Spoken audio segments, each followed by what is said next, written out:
We're back again with Clarence and Marlene Strable, mission builders, here with us in southwestern Pennsylvania for a while.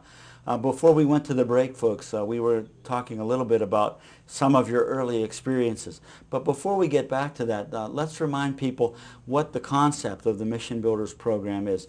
What's it trying to accomplish, and how does it actually take place? Mission Builder as a group is a group formed to assist congregations that want to build a new building, want to put an addition on. That's basically where the thrust has been.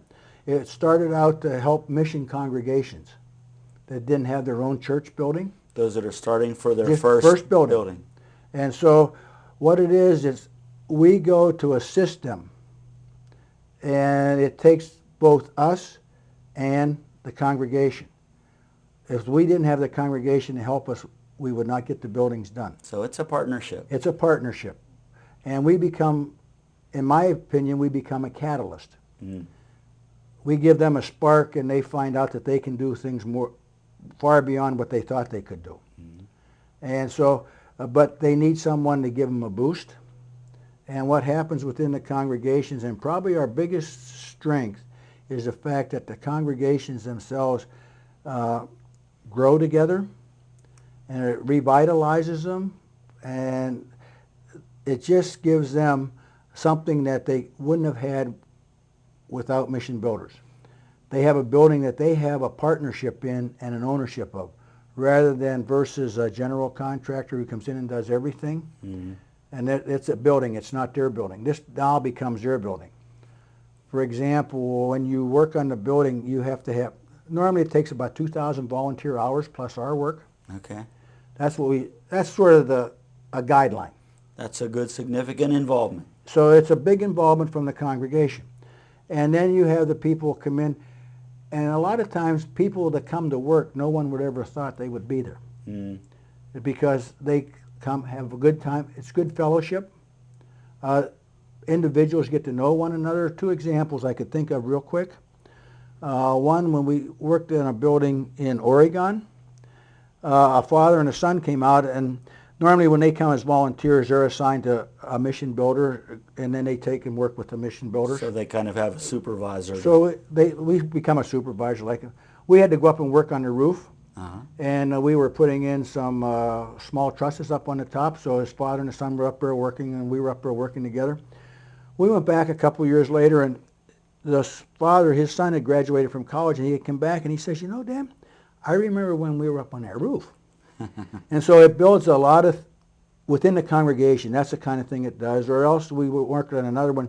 Sometimes when congregations have two services in the morning, and you may be aware of that, I don't know. Sure. You have two separate congregations, basically. A group comes here and a group comes here, and they meet each other on the door. So when you have a building project like this, they all come and work together. Mm. And so then a common reaction is, well, I knew Joe. I met him every Sunday coming into church and going out of church, but I never knew what he did. And so they come out and they work together, and they find out that they have common interests that they otherwise would have never cultivated. So it builds relationships within the church.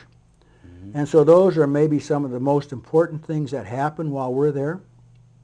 I think that's a great experience and a wonderful story that illustrates it, that sometimes when we take on those projects that are larger than we are, it does draw people together, bring people in, and get them involved in ways that they wouldn't have any opportunity otherwise.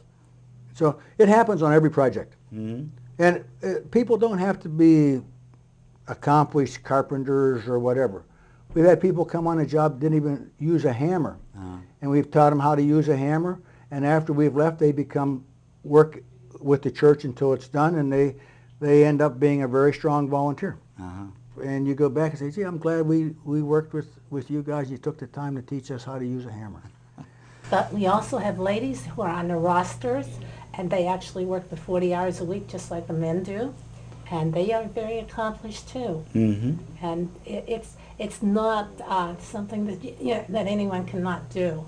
Mm-hmm. as long as you have a little bit of interest and a willingness to get involved, huh? It's just a willingness to want to do something, to serve someone, to help someone, and it just takes a little bit of time. While we were not on the air, you were just mentioning about how people who have never held a hammer get involved and learn things that they never did before. You were talking before about how the two of you were kind of green going in and getting involved in the Mission Builders experience also. Share some of those experiences with us if you would. Well, I had worked around my house and that is to build things, but that's totally different. And it's very intimidating when you drive into a construction site and there's an 8,500 square foot slab laying there, and it's going to have a 12-12 50-foot roof on it with a wing coming out on each side, and you have 6 people there in trailers, and you're going to say, well, in 3 months we're going to have this all put up and ready to do the inside. Sounds like it could be a little intimidating. I was very much so. And I know that for me that was very intimidating. I'd never worked on anything that big. And now we got 6 people there. Well, then you soon find out that the 6 of us wouldn't have done it without volunteers, for one thing. Sure. But on the other hand, you have to learn complete new nomenclature for terms and that. And when you move from one area to another, what's called, for example, we might call this a rafter over here on the outside, but over when you move to Indiana, they call it a rake. Oh, okay. Or you might call even the construction terms. The terms are different in different areas, so it becomes a little intimidating at times, but you get used to that. And after we did it and I got myself straightened out, I was very intimidated when I first went. And you have to learn how to do things. And the nicest thing that happened was I had a very good mentor that took me under his wing. And he used to sit down with me and give me a little talk every once in a while to say, this is what you need to do. So that happens for all the new builders. We'd like to get them involved with older member. And we have a lot of good crew members that make good mentors. That's important to hear. And that anyone who has an interest or a willingness that doesn't have to have the skill can get involved, and you learn along the way in the doing, it sounds like. On-the-job training. But I would say if you look at the people that's we have about 100 rostered members right now. Okay. Not all 100 work every year. But out of that 100 rosters, we probably, I couldn't give you a percentage. I'm thinking of the people I know. Probably I know 10 people that worked in the trades as such, and the rest were all involved in some other activity. Okay. A large number of them have been farmers.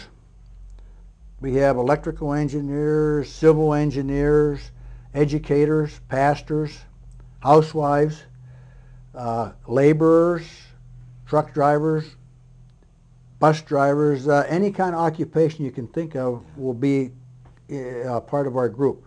We also have the people who are we have a drywall contractor who's a manager. We have a person from Georgia who's a chicken farmer and also has a construction business, so he would be a tradesman in that sense. So other than that, I think from the managers that we now have, those are the only 2 that have been actually tradesmen to start with. So from all walks of life, people come. Yep. Very good. It is time to take another break. We're going to have to pause for just a moment. And when we come back, we're going to talk about the project that Mission Builders is doing here in southwestern Pennsylvania. We'll be right back.